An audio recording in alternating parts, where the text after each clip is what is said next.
Shalom bakunzi b'ikiganiro cy'ijambo ry'umunsi, ndabaramukije mbifuriza amahoro ya Kristo Yesu aganze imitima yanyu. Muri abantu badasanzwe mu bwami, turabashimiye ngene muramukana bine biganiro. Yesu abahebuze umugisha mwinshi kandi abagirire neza. Ijambo ry'uyu munsi riravuga ngo Rwanda kugeza uronse itsinzi. Bene data, mu gitabo cy'abami haravuga ngo nta musoda yo kwambikwa ipeta cyangwa ngo ashimigwe akiri ku rugamba. Igihe anesheje urugamba nico gihe ashimigwa bakamwambika ipeta. Turi mu rugamba, umwansi wacu muramuzi, mukuru ni Satani n'abadayimoni be. Rero tugomba kwibikaho, tugomba kuba dufite ibigwanishwa kugira ngo tubashe kumutsinda. Kandi we adutera uko bukeye amasaha 28 kuri 28. Niwo mwansi wacu mukuru dufise. Hari bamwe atagitera kubera yuko babaye abiwe, ariko ndakwifurize ngo guhaguruke kugwana kugeza uronse itsinzi. Paulo yabwiye abayefesi ijambo ryiza mu ceti yabandikiye igice cya 6:11, mwambare ibigwanishwa byose by'Imana kugira ngo mushobore guhagarara mudatsinzwe n'ubugunge bw'abamugwaneza. Umugwanizi dufite, mwambare mwe mufite ibigwanishwa byose kugira ngo mutabasha gutsindwa n'ubugunge bw'abamugwanizi. Kuko batumigana atarabi inyama n'amaraso, sabi inyama n'amaraso abo tunigana nabo, ariko Paulo yarabivuze, n'abakuru bafise ububasha n'abaganzi y'isi y'umwiza n'impwe mu mbiza ahantu mu ijuru. N'abantu bafise ibigwanishwa, n'abantu bari arme. Nico gituma nawe ugomba kuba ufite ibigwanisho. Kandi nakubwira inkuru nziza. Bibiliya iravuga mu Korinto ngo nabo turi n'umubiri tutugwana mu buryo bw'umubiri, kuko ibigwanisho by'intambara yacu atabiza mu buryo bw'umubiri, ariko imbere y'Imana ngo bifite ubushobozi bwo gutsinda no gusenya ibyo Satani atugabaho. Kuko abo tunigana atarabi inyama n'amaraso, ariko n'abakuru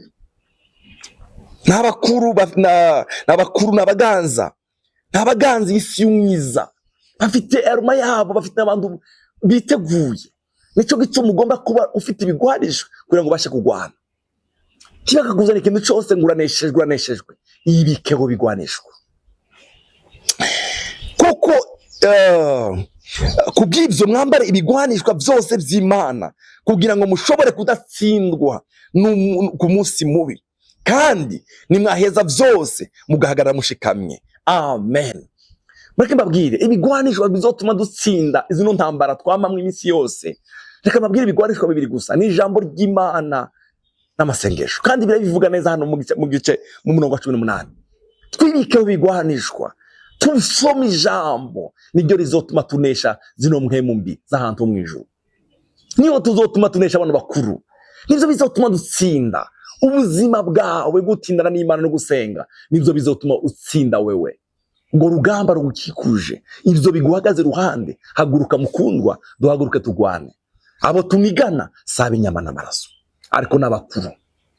Ndakwifurize kugwana kandi ugwana utsinda.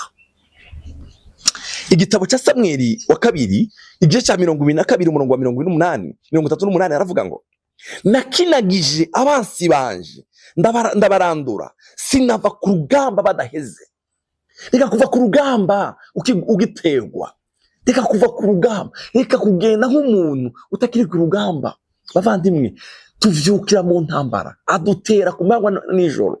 Ataguteye atera abana, atera abana, atera akazi kawe, batera gwana. Ibicyo igwanishwa zindeka mu gitondo umutera. Bene data, gusenga kumara amanyama Satani, kuko mumara imbaraga. Haleluya, haleluya, haleluya. Umva, nakinagije abansi banje ndabarandura, sinava ku rugamba badaheze. Reka kuva ku rugamba batarahera. Narabaturokanije ntibabasha kuvyuka, mbere baguye munsi y'ibirenge byanje. Wangenyeje inkomezi zo ngo ndwane. Imana igukenyeza inkomezi zo kugwana, Imana ikwambika imbaraga zo kugwana. Abagwanizi banje babamaze amanyama. Hari igihe Satana azana amanyama ku buzima bwacu, ataguteza kino akaguteza kino. ataguteza kino akaguteza kino. Haleluya. Abagwanizi banje wabamaza amanyama. Imana imara amanyama abagwanizi bawe. Imana ibamara amanyama. Hano bakuru Imana ibamara amanyama. Guhaguruka kwawe, guhagarara kwawe bimare amanyama abagwanizi bawe. Bimara amanyama abaguhagurukiye. Bimara amanyama ivyo biguhagurukiye. Umva, gusenga kwawe kumara amanyama ivyo biko birakugwanya mu izina rya Yesu Kristo. Wankenyeje inkomezi ngo ndwane. Amen. Imana igukenyeza inkomezi zo kugwana. Wankenyeje inkomezi ngo ngwane. Abagwanizi banje wabamaze amanyama. Abagwanizi banje wabamaze amanyama. Abagwanizi bawe ubamara amanyama. Ubamara amanyama. Haleluya. Mara amanyama ivyo bikumara amanyama.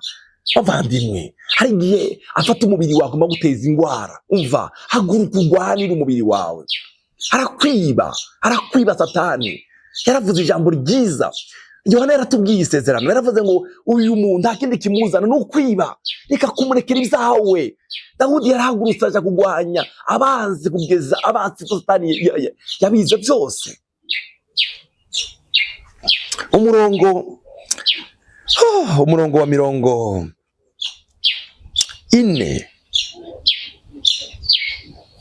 41 watumye ababisha banje bampa ibitugu kugira ngo ndabandure abanyanka. Bararenguje babura ubankiza. Watakambiye uhoraho ntiyabishura.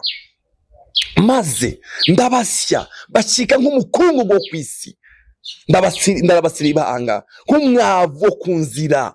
Ndabashwiragiza. Amen. Mukundwa, haguruka ugwanira ibyawe. Hagwanira abawe. Ambara bigwanishwa kugira ngo ugwanire umuryango wawe. Satani ntaze kwica umuryango uri kurabona. Ntaze konona abantu uri kurabona. Ntaze konona ku kazi kawe. Tumwemerere ko yinjira mu kazi kawe uri kurabona. Haguruka, birakuraba. Va hasi kuko ari ibyawe. Nehemiya yaravuze ngo mugwanire ibyanyu, abana n'ingo zanyu. Bagwanire. Ambara ibigwanishwa. Paulo yabivuze neza. Mwambara ibigwanishwa byose by'Imana kugira ngo mushobore guhagarara mudatsindwa n'ubugunge bw'abamugwanizi. Haleluya. Kuko abatunigana atari inyama n'amaraso n'abakuru. Nimwambara ibigwanishwa. Nimwambare ibigwanishwa. Mutsinde umwansi. Mutsinde ibibatsikamiye. Haleluya. Gusenga kwawe kuzobimara amanyama. Imana igushoboze kwambara ibigwanishwa. Yesu aguhumurisha. Turagukunda Yesu. Nuduha imbaraga zo kwambara bino bigwanishwa kugira ngo tubashe kugwana. Kuko abo tunigana nabo saba inyama n'amaraso. Niko Paulo yabivuze ngo nabakuru. Duhe imbaraga mwami. Duhe imbaraga zo kwambara ijambo ryawe. Amasengesho yacu kugira ngo tubashe gutsinda ubiguye umugwanizi. Haleluya. Hari ibyo yononye mu miryango yacu. Hari ibyo akora ku manywa na nijoro. Ariko Imana ishimwe ko tugufite. Paulo yaravuze ngo Imana ishimwe ngo yamiduha gutsinda kubw'umwami wacu Yesu Kristo. Imana ishimwe yamiduha gutsinda. Haleluya. Turi mu ruhande rw'abatsinda. Amen. Turi mu ruhande rw'abatsinda. Utwambika imbaraga kugira ngo twame turwana kandi turwane dutsinda. Urakoze mukunzi wacu Yesu Kristo. Haleluya. Umukundu uri kurakurikirana umuheza imbaraga zo kugwana.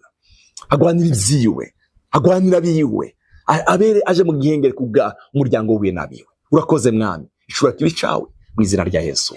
Amen. Mwami agushoboze kugwana. Mwami Yesu aguhezagire ugire umunsi mwiza w'umugisha.